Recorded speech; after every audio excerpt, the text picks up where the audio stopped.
നിയമസഭാ തെരഞ്ഞെടുപ്പിന് ഇനി ഏതാനും ദിവസങ്ങൾ മാത്രം ബാക്കി നിൽക്കെ ഇപ്പോഴത്തെ പ്രധാന ചർച്ചാവിഷയം പിന്തുണയാണ്. വിവിധ രാഷ്ട്രീയ പാർട്ടികൾ, അതായത് മുഖ്യ രാഷ്ട്രീയ പാർട്ടികളല്ലാതെ SDPI, ജമാഅത്തെ ഇസ്ലാമി തുടങ്ങുന്ന രാഷ്ട്രീയ പാർട്ടികൾ അവരാർക്ക് പിന്തുണ നൽകും, അവരുടെ പിന്തുണ എങ്ങനെയായിരിക്കും, ഇത്തരം കാര്യങ്ങളെക്കുറിച്ചുള്ള ചർച്ചകളിലേക്ക് കടന്നു കഴിഞ്ഞിരിക്കുന്നു. നേരത്തെ ഡീലായിരുന്നു, അതായത് ചില മണ്ഡലങ്ങളിൽ കോൺഗ്രസും BJPയുമായും കോൺഗ്രസും RSSുമായും അതുപോലെ തന്നെ CPMും BJPയുമായും ഒക്കെ തന്നെ ചില ഡീലുകൾ നടക്കുന്നു എന്നൊക്കെയായിരുന്നെങ്കിൽ അതിന് ഒരു മാറ്റം വന്നു കഴിഞ്ഞിരിക്കുന്നു. ഇനിയുള്ള ചർച്ചകൾ ആർക്കൊക്കെ പിന്തുണ നൽകും എന്ന കാര്യത്തിലാണ്. പ്രധാനമായും മലബാർ മേഖലയിലാണ് ഇത്തരം ചർച്ചകൾ വളരെ ശക്തിയായി നടക്കുന്നത്. മുഖ്യമന്ത്രിയും രമേശ് ചെന്നിത്തലയും ഒപ്പം പ്രതിപക്ഷ നേതാവ് VD സതീശനുമൊക്കെ ഈ വിഷയം ഏറ്റെടുത്തു കഴിഞ്ഞിരിക്കുന്നു. അവർ ഇത് ചർച്ചയാക്കിക്കൊണ്ടേ ഇരിക്കുന്നു. പ്രധാനപ്പെട്ട ഒരു വിഷയം SDPIയുടെ പിന്തുണയാണ്. നേരത്തെ SDPIയുടെ പിന്തുണ മലപ്പുറം ജില്ലയിൽ വേങ്ങര, മങ്കട എന്നീ 2 നിയമസഭാ മണ്ഡലങ്ങളിൽ ആർക്കൊക്കെയാണ് എന്ന കാര്യത്തിലായിരുന്നു വലിയ തരത്തിൽ ചർച്ചയുണ്ടായിരുന്നത്. വേങ്ങരയിൽ കഴിഞ്ഞ പ്രാവശ്യം PK കുഞ്ഞാലിക്കുട്ടിയാണ് മത്സരിച്ചത്. ഇത്തവണ ഒരു സുരക്ഷിത സ്ഥലത്തേക്ക് KM ഷാജിയെ മത്സരിപ്പിക്കണം എന്ന് മുസ്ലിം ലീഗ് നേതൃത്വത്തിന് താല്പര്യമുണ്ടായിരുന്നത് കൊണ്ട് തന്നെ KM ഷാജിയെ വേങ്ങരയിലേക്ക് മാറ്റുകയായിരുന്നു. ഇതോടുകൂടി എതിർ സ്ഥാനാർത്ഥിയെ കണ്ടെത്തുന്ന കാര്യത്തിൽ SDPIയുടെ പിന്തുണയോടുകൂടി കഴിഞ്ഞ പ്രാവശ്യം മത്സരിച്ച ആളിനെ തന്നെ ഇത്തവണ ഇടത് സ്വതന്ത്രനായി മത്സരിപ്പിക്കാൻ LDFും തീരുമാനിച്ചു. ഇതിനിടയിൽ വലിയ തരത്തിലുള്ള ചർച്ചകളിലേക്ക് കാര്യം എത്തിയില്ല എങ്കിൽ തന്നെയും സമീപ മണിക്കൂറുകളിലാണ് SDPIയുടെ പിന്തുണയെ സംബന്ധിച്ചുള്ള ചർച്ചകൾ വേങ്ങരയിൽ ചൂടുപിടിച്ചു തുടങ്ങിയിരിക്കുന്നത്.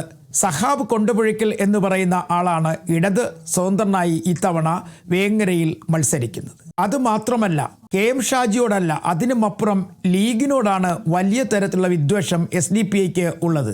അതുകൊണ്ട് തന്നെയാണ് മങ്കടയിലും ഇത്തരത്തിൽ ഒരു നീക്കം SDPI നടത്തുന്നതെന്നാണ് ലീഗ് നേതാക്കന്മാർ പറയുന്നത്. ഇത്തവണ മങ്കടയിൽ വലിയ തരത്തിലുള്ള മത്സരം പ്രതീക്ഷിക്കുന്നുണ്ട്. മഞ്ഞുനാങ്കുഴി അലി ഉൾപ്പെടെയുള്ളവർ UDF സ്ഥാനാർത്ഥിയായി രംഗത്തെത്തുന്നു.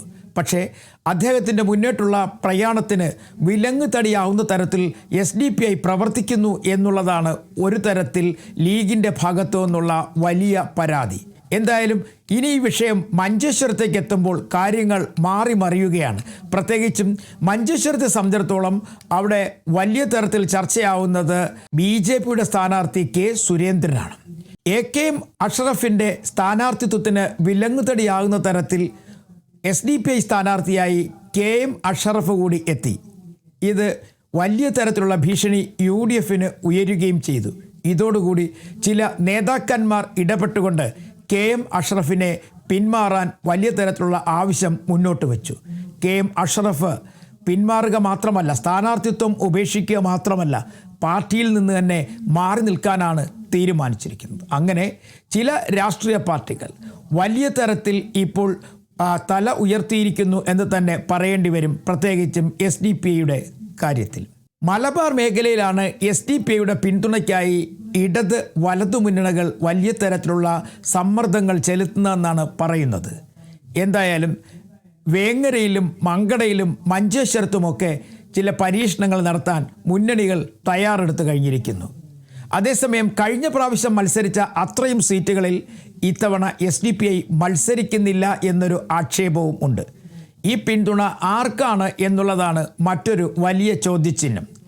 ഇതുവരെയായും SDPIയുടെ നേതാക്കന്മാർ വലിയ തരത്തിലുള്ള ഒരു മറുപടിയും പറഞ്ഞിട്ടില്ല, അല്ലെങ്കിൽ ആരെ പിന്തുണയ്ക്കും എന്ന് വ്യക്തമാക്കിയിട്ടുമില്ല.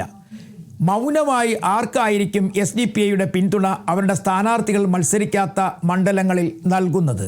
അതൊരു ചോദ്യചിഹ്നം തന്നെയാണ്. ഇതിനിടയിലാണ് രമേശ് ചെന്നിത്തല പറഞ്ഞത് ഇത്തരത്തിൽ ആരുടെയും പിന്തുണ അല്ലെങ്കിൽ SDPI പോലുള്ള രാഷ്ട്രീയ പാർട്ടികളുടെ പിന്തുണ UDFന് കിട്ടുമോ കിട്ടത്തില്ലയോ എന്നുള്ള കാര്യത്തിൽ ഒരു സംശയമുണ്ട്, അല്ലെങ്കിൽ ഇത് സംബന്ധിച്ച ചർച്ചകൾ നടന്നിട്ടില്ല എന്ന് പറയുന്നത്. പ്രതിപക്ഷ നേതാവാകട്ടെ അത്തരത്തിലുള്ള കാര്യങ്ങളോട് മൗനത്തിലുമാണ്. ആര് വോട്ട് ചെയ്താലും അത് സ്വീകരിക്കാം എന്ന നിലപാടാണ് ഇപ്പോൾ UDFന് ഉള്ളത്.